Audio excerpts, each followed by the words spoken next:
Hello and welcome to maths with Vijay. तो आज हम लोग जो सर्कल चैप्टर है इनका जो अंतिम दो टॉपिक है इनको हम लोग समझने वाले हैं।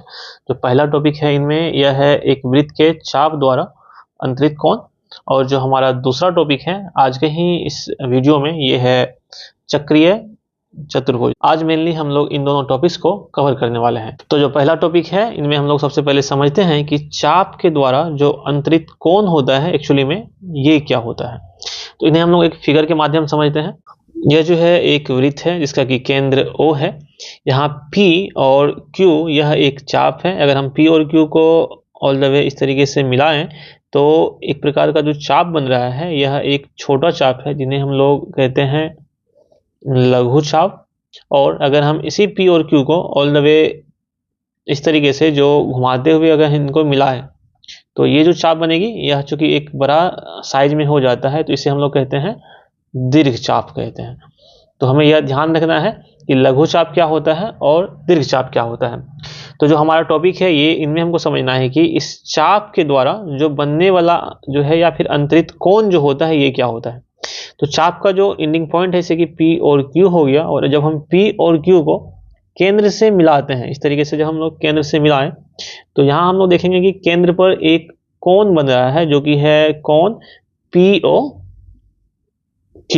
तो ये जो कोण जो कि इस चाप के द्वारा, चाप P और Q के द्वारा बनाया गया है, यही क्या हो जाएगा इस चाप के द्वारा यह हो जाएगा केंद्र पर अंतरित कोण।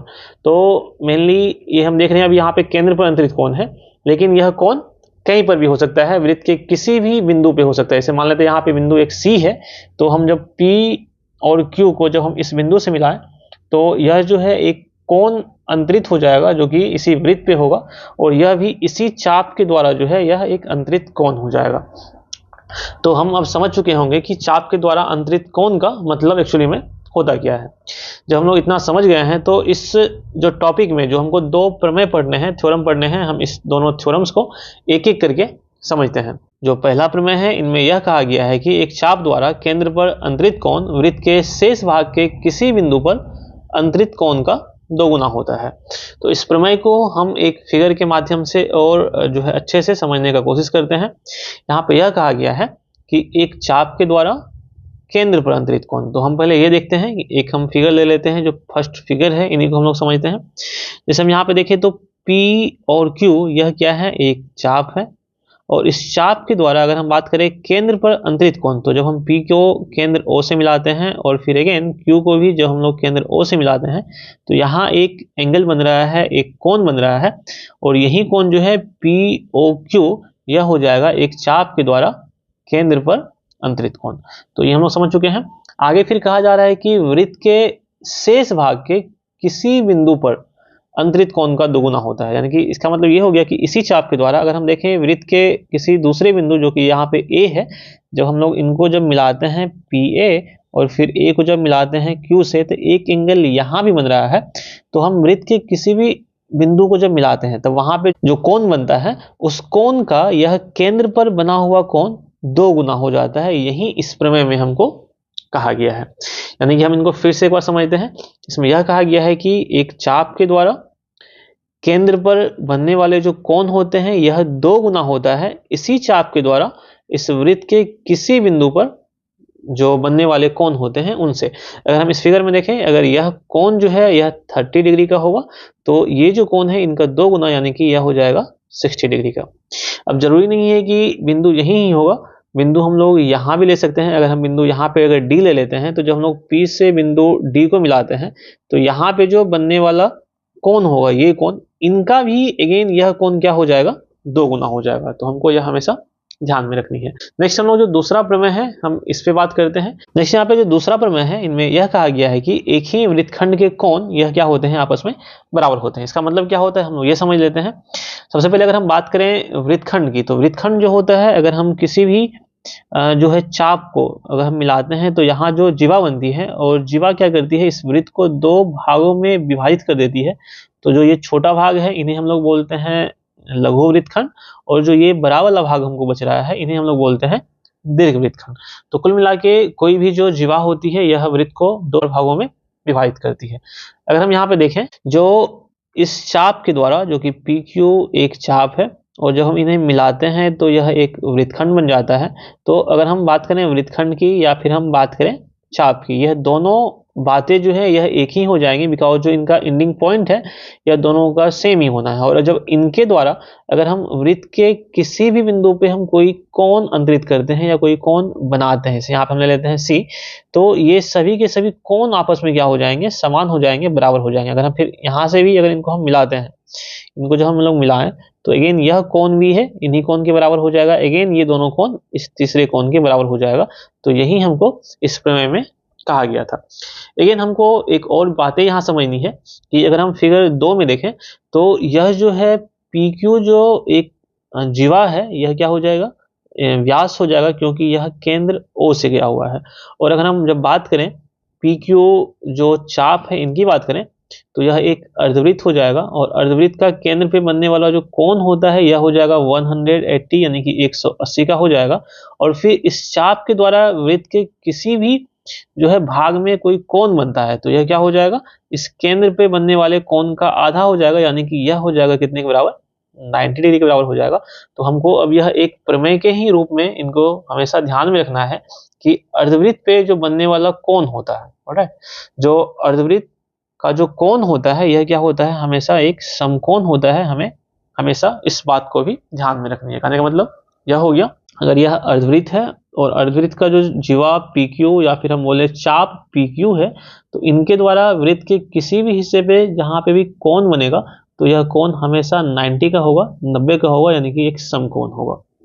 ऑलराइट, जब इतनी बातें समझ गए हैं तो हम लोग जो नेक्स्ट प्रमेय है हमारा, हम उन पे बात करते हैं। और यह प्रमेय संबंधित है चक्रीय बिंदु से। कहने का मतलब यह हो गया, यदि दो बिंदुओं को मिलाने वाला रेखाखंड उनको अंतर्विष्ट करने वाली रेखा के एक ही ओर स्थित दो बिंदुओं पर समान कोण अंतरित करें तो चारों बिंदु एक वृत्त पर स्थित होते हैं, और उसी बिंदु को क्या कहते हैं, हम लोग चक्रीय बिंदु कहते हैं या फिर चक्रीय कहते हैं।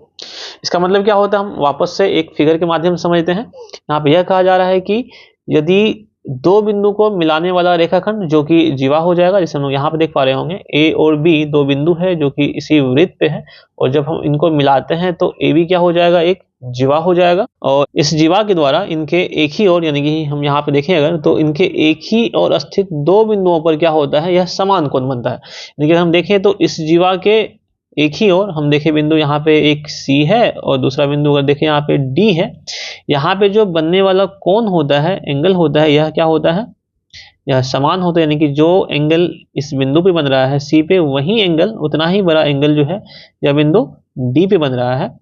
तो ये जो कोण होते हैं आपस में समान होते हैं, तब उस संदर्भ में हम कह सकते हैं कि ये चारों बिंदु जो है वो कहाँ होंगे, तो एक वृत्त पे होंगे। और जब ये चारों बिंदु एक वृत्त पर होंगे तो इन्हें ही हम क्या कहते हैं, चक्रीय कहते हैं या फिर चक्रीय बिंदु कहते हैं। तो यह जो प्रमेय है हम यह भी समझ चुके होंगे कि चक्रीय बिंदु क्या होते हैं और हम कब उन्हें चक्रीय बिंदु कहेंगे। अगर वह चारों बिंदु एक वृत्त पर स्थित होंगे और वो इस तरह से होंगे कि एक जो जीवा बन रहे हैं उनके एक ही ओर स्थित हो, तभी हम उन्हें क्या कहेंगे, चक्रीय बिंदु कहेंगे। तो इस टॉपिक के बाद हम लोग जो दूसरा टॉपिक है जो कि है चक्रीय चतुर्भुज से संबंधित है, हम इन पे आते हैं। तो सबसे पहले हम लोग जो चक्रीय चतुर्भुज होता है इनके परिभाषा को देखते हैं। तो चक्रीय चतुर्भुज का परिभाषा हम लोग बोल सकते हैं कि एक चतुर्भुज ABCD चक्रीय कहलाता है या फिर चक्रीय चतुर्भुज कहलाता है यदि इनके चारों शीर्ष एक ही वृत्त पर स्थित होते हैं। कहने का मतलब यह हो गया कि अगर हम एक फिगर देखें यहाँ पे, जो कि हमको पहले से ही बना हुआ है, अगर हम इस फिगर में बात करें तो जो ABCD एक चतुर्भुज हमको दिख रहा है यहाँ पे, AB BC CD और फिर जो AD है, ये जो एक चतुर्भुज है, इनके जो चारों बिंदु हैं ABCD जो चारों बिंदु हैं, यह एक वृत्त पर स्थित है। यानी कि इसी वृत्त के परिधि पर ही ये है, ये जो है इसी वृत्त के परिधि पर ही ये जो बिंदुएं हैं ये स्थित है। इसीलिए हम क्या कहते हैं, इस जो चतुर्भुज जो यहाँ पे बन रहा है इन चारों बिंदु के द्वारा, इस चतुर्भुज को क्या कहेंगे, हम लोग चक्रीय चतुर्भुज कहेंगे। तो हम लोग समझ गए होंगे कि इनका जो परिभाषा जो होता है चक्रीय चतुर्भुज का, ये क्या होता है या फिर हम लोग चक्रीय चतुर्भुज किसे कहते हैं। नेक्स्ट यहाँ पे हम लोग चक्रीय चतुर्भुज के बारे में दो प्रमेय पढ़ने वाले हैं। तो एक एक करके इन दोनों प्रमेय को हम लोग देख लेते हैं। जो पहला प्रमेय है, इनमें यह कहा गया है कि चक्रीय चतुर्भुज के सम्मुख कोणों के प्रत्येक युग्म जो होते हैं वह 180 डिग्री के बराबर होते हैं।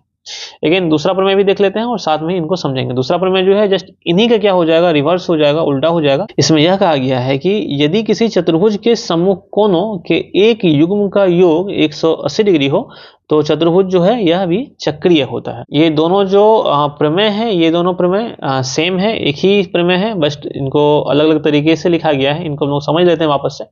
यहाँ पे ये कहा गया है कि जो चक्रीय चतुर्भुज है, यानी कि ऐसे चतुर्भुज जिनके चारों जो शीर्ष होते हैं या किसी एक वृत्त पे स्थित होते हैं, तो इनके जो सम्मुख कोण होते हैं, जैसे अगर हम बात करें कोण ए, इनका जो सम्मुख कोण है जस्ट इनके सामने वाला हो जाएगा कोण सी, और इन दोनों का जो योगफल है ये कितने के बराबर हो जाएगा, यानी कि कोण ए प्लस जो कोण सी है यह बराबर हो जाएगा 180 डिग्री के बराबर। अगेन दूसरा जो चीज है यहाँ पे, जो कोण बी है और इनका जो सम्मुख कोण है यह हो जाएगा कोण डी, यानी कि हम बोल सकते हैं कोण ए बी सी प्लस कोण अगेन ए डी सी, ये भी किन के बराबर हो जाएगा, 180 डिग्री के बराबर। यानी कि जो ये कोण है और जो यह कोण है, यह दोनों, इन दोनों को भी जो अगर हम जोड़ें आपस में तो इनका योग भी 180 के बराबर होगा।